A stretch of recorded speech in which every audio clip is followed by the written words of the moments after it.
Scaffolding and differentiation. Scaffolding is added support and instruction for students who cannot attain access independently in that area. It's basically an overarching array of techniques for teachers to draw from when differentiating their instruction. However, it is not key to specific language proficiency levels, so it doesn't specify if it's for beginners, moderate, or advanced. It's just for the entire content. The purpose is to slowly build the student's ability to do the activity or assignment independently and minimize dependence on the teacher for help.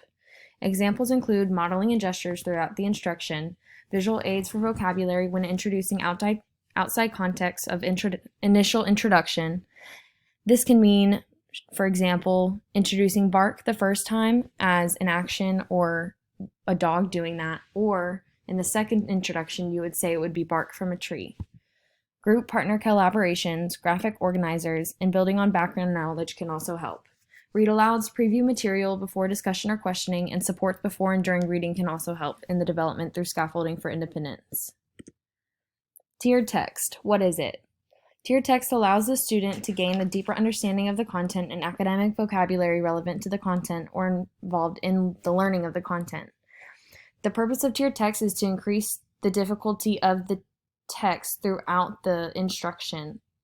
Tier 1 would be through short key concepts written and performed at entry-level reading ability, so consider their lexile level. The goal in this tier is to build a connection between the reader and the content, so I suggest bringing up background knowledge and cultural explanations throughout. Tier 2 is longer, reinforce information learned in Tier 1 process, activate prior knowledge, make predictions, cover key vocabulary, and clarify any misunderstandings of the plot. The goal in this tier is to transition the text to be more difficult and like the target text. Tier 3, which is going to be the target text at grade level reading, is going to be the goal to analyze direct quotes and does not have to be read in unison. So you want to stagger the reading if it's going to be a larger set of text. The goal in this tier is to do independently with minimal teacher help. The example today is going to be Chitty-Chitty-Bang-Bang. So in Tier 1, we have the antique car Aurelia that you would put on the board, or you can bring an actual physical Aurelia and you would have the students do a think, pair, share. This can provide oral development and time to process their thoughts before having a class discussion. You're going to want to bring this car in. They can discuss connections of what they know about car and also cover vocabulary when it comes to antiques, collectibles, and engineering about cars.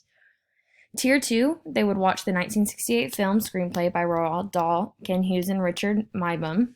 And in this one, we would discuss their observations, we would go over any vocabulary that they weren't familiar with, and also we would reinforce the information that we covered in Tier 1 about the car. They can talk about what they liked and they disliked about the film. We can also talk about the things that happened in the film, such as the setting, what was going on in the war, and then plot clarifications. In Tier 3, they would read the book Chitty-Chitty-Bang-Bang by Ian Fleming. In this tier, they would analyze direct quotes that they can use for future writing and also in their assessment summarizations at the end of the activity. They would be provided with a graphic organizer, and they would be also shown modeled comprehension skills of pronunciation, but overall, whenever writing and reading, they should be provided with minimal teacher support. Differentiation. This is different in scaffolding in that differentiation are decisions on how to differentiate based on language proficiency. So it's going to be modifying to meet their students' needs based on their current language proficiency level, i.e. beginner, intermediate, advanced, and advanced high. Factors that influence literacy development should be age of arrival to English-speaking setting. Consider those that are arriving later at an older age. It may be harder for them to become proficient over a longer amount of time. Consider their educational background, their socioeconomic status, and their cognitive learning capacity. Also consider individual differences in learning ability in those same capacity levels of English proficiency, and then those needs of the older ELLs who are arriving recently. You need to be able to assess their current L1 and L2 skills and the proficiency level in the English language. 3 types of adaptations.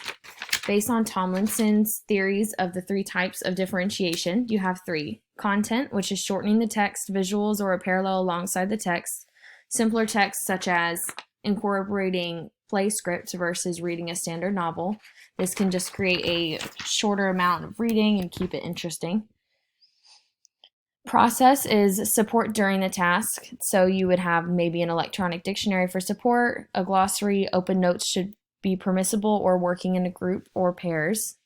And product, write 4 sentences instead of 8 sentences, create an illustration showing comprehension versus writing a narrative, and write 2 paragraphs rather than 2 pages. So shortening the overall requirement at the end, but still getting the concept of the overall purpose of the instruction. General suggestions. Be knowledgeable in the similarities and differences between their first and second language. Choral readings with patterned and predictable books can be more inviting for students to join in and read aloud. Have a language-free activity space, so maybe sensory activities, and then other options like a water table or dramatic play area. That way they can relieve stress and they can act out their understanding rather than write it. Recognize cultural differences in the classroom and when involving parents, such as not all countries include homework, so that may be a new idea for them bringing into the home. Individualized word vocabulary is going to be a self-vocabulary book that can provide them with a sense of confidence in gaining their proficiency in English with different words. Dramatic play and meaningful group pairings and collaborations. An example would be the activity for sentence structuring.